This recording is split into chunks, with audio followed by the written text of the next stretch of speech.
Hello बच्चों, चलिए प्रश्न को समझते हैं। एक मेज पर परस्पर लंबवत रेखाएं खींची गई है। दो छोटे चुंबक जिनके चुंबकीय आघूर्ण 0.108 व 0.192 एम्पीयर वर्ग मीटर है, इन रेखाओं पर रख दिए जाते हैं। यदि दोनों रेखाओं के कटान बिंदु की इन चुंबकों से दूरियां क्रमशः 30 सेंटीमीटर व 40 सेंटीमीटर हो तो कटान बिंदु पर परिणामी चुंबकीय क्षेत्र ज्ञात कीजिए। हमें परिणामी चुंबकीय क्षेत्र ज्ञात करना है। मुख्य अवधारणा में हम देख सकते हैं कि इस प्रकार से कोई छड़ चुंबक है जिसका ये एस ध्रुव है और ये एन ध्रुव है और ये केंद्र बिंदु O है। केंद्र बिंदु O से एस ध्रुव की दूरी L है, तो एन ध्रुव की भी दूरी हो जाएगी L तथा दोनों की प्रभावी दूरी हो जाएगी 2L। और इस छड़ चुंबक के ध्रुव का ध्रुव सामर्थ्य हो जाएगा -M और +M। और इस छड़ चुंबक का चुंबकीय आघूर्ण हो जाएगा M बराबर M गुणा दोनों के बीच की प्रभावी दूरी 2L तथा इसकी दिशा हो जाएगी S से N की ओर। इस प्रकार से S से N की ओर। और हम देखते हैं कि इस केंद्र बिंदु O से इसकी N ध्रुव की ओर अक्ष पर बिंदु P है। इस प्रकार से चूंकि चुंबकीय आघूर्ण की दिशा S से N की ओर है, तो बिंदु P पर चुंबकीय क्षेत्र की दिशा भी हो जाएगी इस प्रकार से, जो कि हो जाएगी केंद्र बिंदु O से P की ओर, जो कि हो जाएगा B अक्ष सदिश। क्योंकि B अक्ष का मान होता है, B अक्ष का मान हो जाएगा μ0/4 2mr/r⁻² माइनस L⁻²,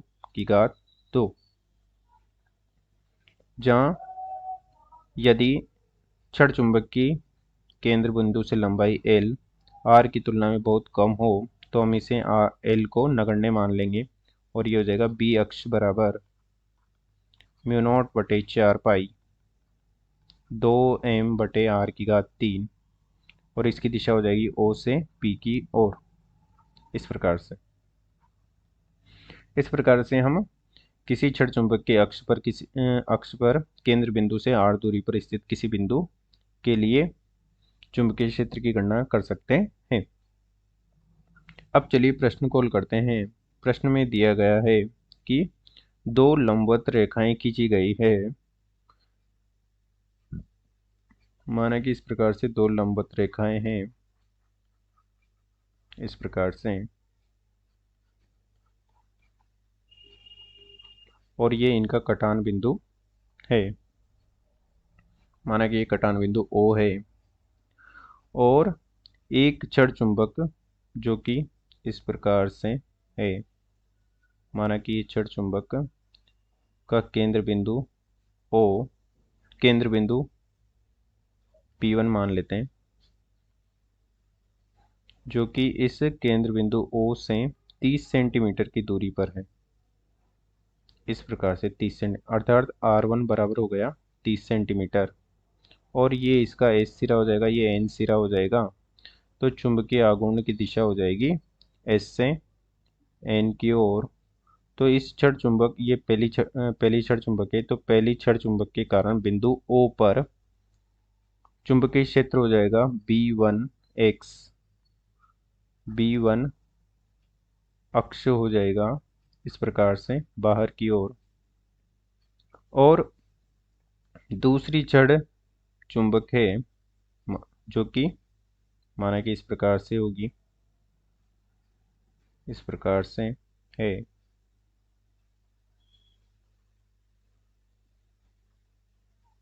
जो कि ये इसका N सिरा है और ये S सिरा है और केंद्र बिंदु से इस छड़ चुंबक की दूरी है R2 बराबर 40 सेंटीमीटर इस प्रकार से। और इसकी दिशा, इसमें चुंबकीय आघूर्ण की दिशा हो जाएगी इसी प्रकार से S से N की ओर, जो कि ऊपर की ओर है।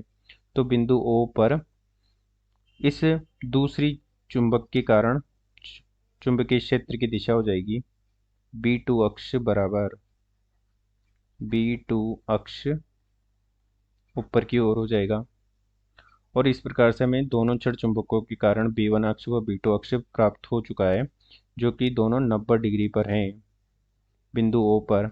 तो इनका परिणामी सदिश हो जाएगा इस प्रकार से B सदिश, और ये B सदिश का मान हो जाएगा, केवल परिमाण ज्ञात कर रहे हैं, परिमाण हो जाएगा वर्गमूल B1 का वर्ग प्लस B2 का वर्ग, क्योंकि दोनों सदिशों के मध्य थीटा बराबर है 90 डिग्री। अब चलिए प्रश्न की संख्यात्मक गणना कर लेते हैं।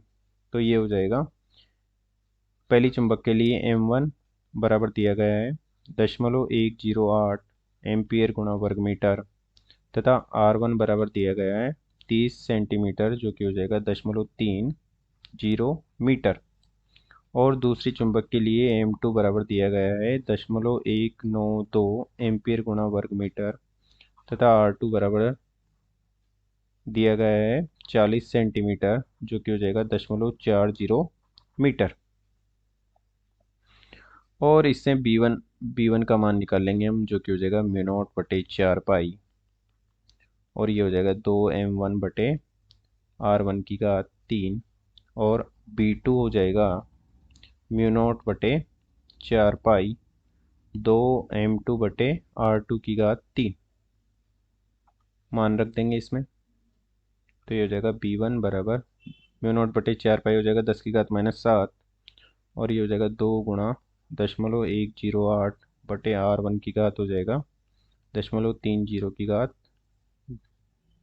3, और हल करने पर ये हो जाएगा 8 गुणा 10 की घात -7 टेस्ला, जो कि B1 का मान है, तथा B2 का मान हो जाएगा 10 की घात -7 गुणा 2 गुणा 0.192/0.340 की घात 3, और ये हो जाएगा 6 गुणा 10 की घात -7 टेस्ला। ये हो जाएगा B2 का मान, और परिणामी B हो जाएगा वर्गमूल B1 का वर्ग प्लस B2 का वर्ग, और यहाँ से मान रख देंगे हम इसमें। तो ये हो जाएगा B1 हो जाएगा 64 प्लस ये हो जाएगा 36 का वर्ग, और हमने 10 की घात -7 को पहले बार निकाल लिया है, और ये हो जाएगा 10 गुणा 10 की घात -7 टेस्ला, जो कि परिणामी चुंबकीय क्षेत्र है, तथा इसकी दिशा हो जाएगी tan phi/y/x, अर्थात B2/B1, जो कि हो जाएगा इस प्रकार से। B2 का मान हो जाएगा 6 गुणा 10 की घात-7 और 8 गुणा 10 की घात-7, जो कि हो जाएगा 3/4, अर्थात फाई का मान हो जाएगा tan इनवर्स 3/4, जो कि हो जाएगा B1 से ये फाई हो जाएगा, अर्थात B1 सदिश से परिणामी सदिश फाई कोण पर होगा। अतः दिए गए प्रश्न को हमने हल कर दिया है। आशा करते हैं आपको समझ में आया होगा। धन्यवाद।